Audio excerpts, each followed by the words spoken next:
Indonesia Emas 2045, the vision of a fully modernized high-income nation, operates as the ultimate benchmark for the country's development.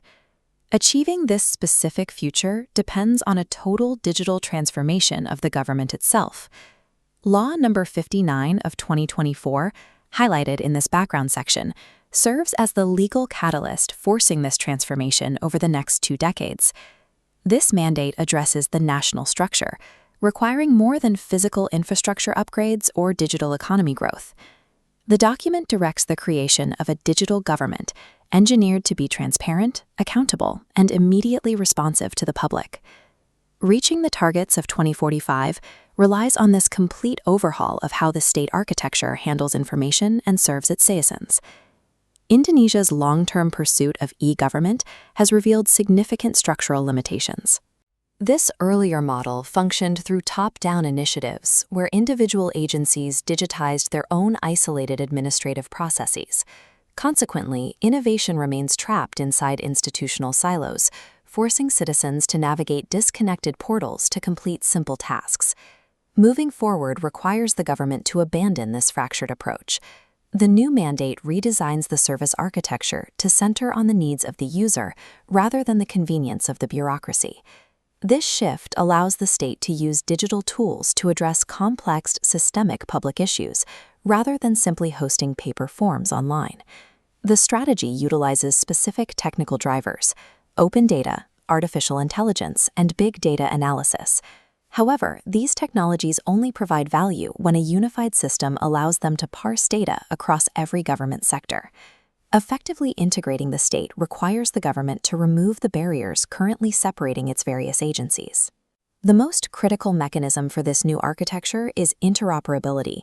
Interoperability allows different government systems to seamlessly connect and share data. In this system, a single data input from a citizen instantly updates across all relevant agencies, enabling proactive service delivery. International benchmarks show this level of integration is the standard for modern state digital transformation. The goal is to have 99% of public services running entirely online with high efficiency. Integrating such a massive volume of data requires addressing inherent risks in privacy and security. The master plan pairs this integration with a robust security architecture to protect the unified network. Public trust depends on the reliability of this data security. Without it, the entire digital ecosystem is compromised. Establishing interoperability rewires the state's internal communication, directing data securely to where the public needs it most. Indonesia's geography, spanning thousands of islands, presents a unique challenge to this digital architecture. A digital government only succeeds if its benefits reach beyond the urban centers, to every part of the archipelago. This is why the plan places critical focus on the 3T regions: the frontier, outermost, and underdeveloped areas. Creating digital equity in these zones requires a 2-part strategy. First, the government must build the hard physical infrastructure necessary for basic connectivity in these remote areas. Infrastructure alone is insufficient without the talent on the ground to maintain it. The mandate includes developing local human resources capable of managing the digital ecosystem within 3T regions. This approach ensures that no region is forced to rely on analog systems while the rest of the country advances. How does the government synchronize this transformation across thousands of agencies and islands? The master plan identifies 5 interrelated strategic agendas but serve as the foundation for the entire project. The first agenda strengthens policy and data governance to ensure all digital projects are coordinated. The second involves restructuring internal business processes to eliminate bureaucratic redundancy. The third agenda focuses on engineering, improving technology infrastructure, and integrating national data. The fourth agenda prioritizes human capital, ensuring civil servants have the skills to operate in a digital environment. The fifth agenda empowers the broader digital ecosystem by involving academia and the private sector. These 5 pillars are designed to work together. They cannot be implemented in isolation. If any single pillar is missing, the entire digital structure risks collapsing back into disconnected silos. In practice, the 2025-2045 Master Plan operates as a binding operational framework for all state agencies.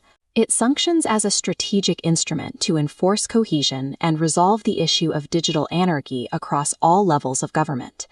Every central and regional agency must use this document as the primary reference for digital strategies. The plan provides explicit technical and operational guidelines to ensure that all government services are integrated from the start. It also ensures accountability by setting measurable targets that must be met over the next 20 years. The document serves as the blueprint that prevents regional governments from building incompatible digital systems. This transition is supported by a deep foundation of presidential decrees and national laws listed in the master plan. This legal framework ensures the transformation continues regardless of changes in political leadership. Coordinated national systems now replace the previous model of isolated agency-specific applications.